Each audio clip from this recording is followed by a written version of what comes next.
आपको बता दें कि प्रधानमंत्री नरेंद्र मोदी एक बार फिर राजस्थान दौरे पर आ रहे हैं। पीएम आज राजस्थान के दौसा जिले के धनावड़ आएंगे। प्रधानमंत्री नरेंद्र मोदी आपको बता दें कि यहां दिल्ली मुंबई एक्सप्रेसवे के प्रथम चरण का उद्घाटन करेंगे।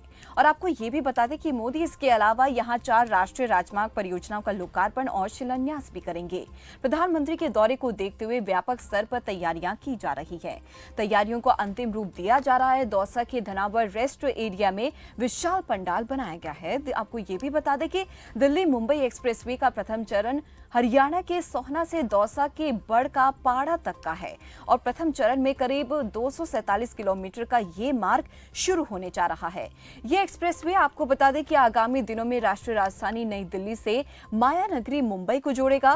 प्रधानमंत्री नरेंद्र मोदी प्रथम चरण का विधिवत उद्घाटन करेंगे। ये 8 लेन का एक्सप्रेसवे है। इसमें एक इलेक्ट्रिक लेन भी बनाई जा रही है। उसमें इलेक्ट्रिक बस और ट्रक चलेंगे। उतार चढ़ाव के दौरान ही टोल प्लाजा भी है। एक्सप्रेसवे के बीच रास्ते में टोल प्लाजा नहीं है। और इसी खबर पर ज्यादा जानकारी के लिए हमारे साथ रघु जुड़ गए हैं। रघु, जैसे कि हम देख रहे हैं कि एक बड़ी सौगात जो है वो मिलने जा रही है, क्या कुछ कहेंगे, कितना फायदा अब लोगों को आने जाने में होगा? बिल्कुल दीपाली, मैं आपको बता दूं कि प्रधानमंत्री नरेंद्र मोदी आज भारत को बड़ी सौगात देने जा रहे हैं। जी। ये सौगात बड़े खास मायने में अहम होगी और इसकी तैयारी लगातार जोर शोर से चल रही थी, क्योंकि इस एक्सप्रेसवे, भारत का जो एक्सप्रेसवे की अगर बात की जाए तो अभी जो दिल्ली से बॉम्बे के लिए 380 किलोमीटर का था, इसमें पहला फेज यानी पहला खंड है वो तैयार हो चुका है, जो कि दिल्ली के गुड़गांव के समीप जो कि सोहना आता है, सोहना से राजस्थान के दौसा जिला तक अभी कंप्लीट हुआ है। तो इसका जो 250 किलोमीटर का जो ये पूरा अभी तो पहला फेज का तो तैयार हुआ है, तो इसका उद्घाटन करेंगे। तो इसके लिए जो एक्सप्रेसवे है यहाँ धनावड़ के आसपास जो मात्र 30 मीटर की दूरी पर 3 डोम बनाए गए हैं। इस 3 डोम के साथ साथ सभा स्थल भी बनाया गया है। इसमें जो 60,000 की क्षमता के आसपास जो भीड़ जुटाने की तैयारी में है भाजपा। तो कहीं ना कहीं कह सकते हैं कि जो एक्सप्रेसवे है ये तमाम चीजों को बारीकी से ध्यान में रख करके हर चीज का निरीक्षण करके तैयार किया गया है, क्योंकि अधिकतर देखते हैं कि देशवे के हाईवे पर लगातार जो जानवरों से खतरा रहता है, जिस तरह की दुर्घटनाएं होती है, तो ऐसे में ग्रीन एक्सप्रेसवे का ओवरपास बनाया गया ताकि जानवर के लिए आसानी रहे, यानी कि नीचे सुरंग भी बनाई गई है ताकि जानवर निकल सके। तो ये 8 लाइन का एक्सप्रेसवे है और इसके अंदर 4-4 लाइनों में बांटा गया है। बीच में जो स्पेस दिया गया है जो कि 21 मीटर का, यानी भविष्य के अंदर इसको 12 लेन का किया भी जा सकता है। तो ये तमाम चीजें हैं और इसके लिए आपको एक चीज और मैं बता दूं कि ये जो एक्सप्रेसवे है दिल्ली जो सोहना से जब दिल्ली से बॉम्बे के लिए, इसमें तकरीबन राजस्थान के अंदर 7 जिले कवर होंगे।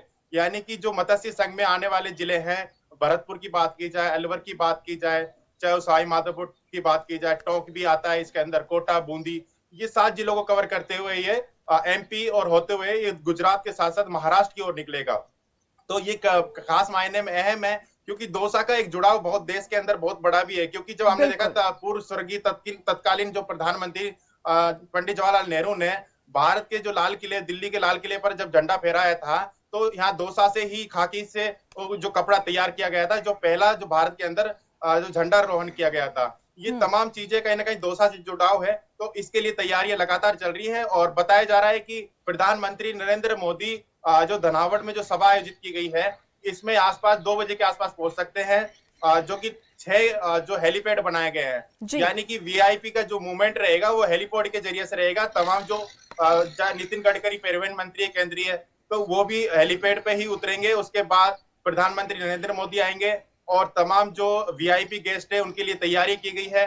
और इसके साथ ही मैं आपको एक और चीज बता दूं कि जो राजस्थान से गजेंद्र सिंह शेखावत, जो कि केंद्रीय में जल शक्ति मंत्री की भूमिका निभा रहे हैं, गजेंद्र सिंह शेखावत, वो सोना के ट्रॉमा सेंटर पर 1 बजे के आसपास पहुंचेंगे। वहां से ही हेलीकॉप्टर के जरिए से धनावड़ पहुंचेंगे। यानी प्रधानमंत्री नरेंद्र मोदी 2 बजे के जब उद्घाटन करेंगे तो उसके बाद जनसभा भी आयोजित की गई है। जनसभा को आयोजित करने के बाद प्रधानमंत्री नरेंद्र मोदी जयपुर पहुंचेंगे, जो कि जयपुर एयरपोर्ट पर चौपर हेलीकॉप्टर के माध्यम से पहुंचेंगे, जयपुर के माध्यम से पहुंचेंगे। तो यहाँ से तकरीबन बताया जा रहा है कि 5:30 बजे के आसपास जयपुर एयरपोर्ट पहुंचेंगे। तो यहाँ से सीधे बेंगलोर जाएंगे, जो कि बेंगलोर में अन्य कार्यक्रम प्रस्तावित है, उसमें भाग लेंगे। फिर उसके साथ साथ ही जो तमाम जो बड़े दिग्गज नेता हैं वो भी साथ जा सकते हैं।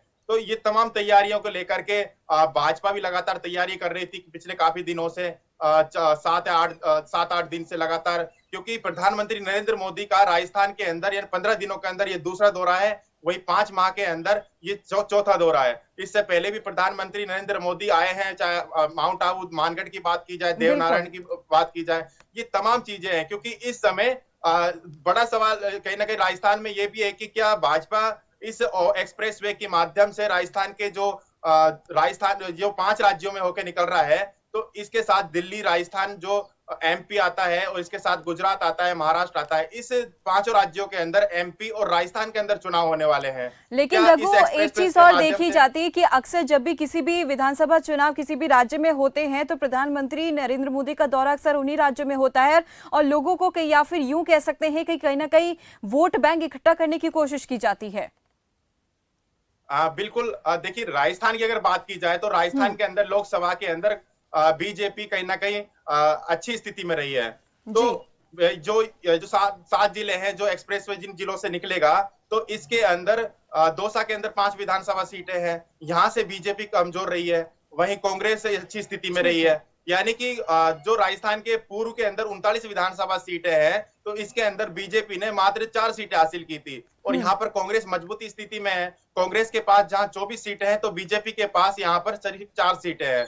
तो कहीं ना कहीं के खास मायने में अहम पहलुओं पर बीजेपी नरेंद्र मोदी की सभा आयोजित कराने का एक मकसद हो सकता है कि राजस्थान में जिस तरीके से विधानसभा चुनाव को लेकर के यहाँ पर तैयारियां की गई थी, तो सभी सीटों को साधने का प्रयास किया जाएगा। क्योंकि प्रधानमंत्री जब नरेंद्र मोदी जब जाते हैं तो एक विधानसभा सीट नहीं, जिले की 8, 7, 8, 9 विधानसभाओं को एक सभा में साधने की कोशिश करते हैं। तो ये कहीं ना कहीं भाजपा की जो तैयारी थी, तो ये तमाम चीजों को दर्शाता है कि भाजपा जहां 2018 के अंदर विधानसभाओं में सत्ता से कहीं ना कहीं पिछड़ी है, तो इसी को आगे कहीं ना कहीं मोदी जी को आगे लाकर कहीं ना कहीं एक बड़ा खाका तैयार किया गया था।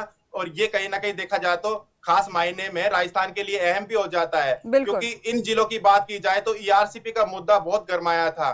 तो ऐसे में ईआरसीपी का मुद्दा जहां कांग्रेस बड़े मुद्दे को लेकर के लगातार घेरने की कोशिश कर रही है, अब देखना ये होगा कि एक्सप्रेसवे है, इस एक्सप्रेसवे के माध्यम से राजस्थान एमपी को बीजेपी कितना कारगर इसको कहीं ना कहीं दुनिया जो जनता को कितना असरकार साबित करेगी, क्योंकि ये सबसे बड़ी चीज है। अब देखना ये तमाम चीजें हैं, क्योंकि आगामी विधानसभा चुनाव के लिए बीजेपी लगातार तैयारी कर रही है। बिल्कुल आपने सही कहा, क्योंकि इस परियोजना के माध्यम से अब देखना ये होगा कि कितना असर इस परियोजना का आने वाले समय में जो विधानसभा चुनाव होने उस पर पड़ने वाला है। तो लिए बहुत बहुत धन्यवाद रघु गौर इस तमाम जानकारी के लिए। तो जैसे कि हमारे संवाददाता ने भी जानकारी दी कि कितना फायदा तो एक तरफा लोगों को इस एक्सप्रेसवे के माध्यम से होगा, समय की बचत होगी, लेकिन वहीं दूसरी तरफ राजनीतिक फायदा भी इस एक्सप्रेसवे के माध्यम से कहीं ना कहीं देखा जा रहा है। चलिए बढ़ते आगे। आपको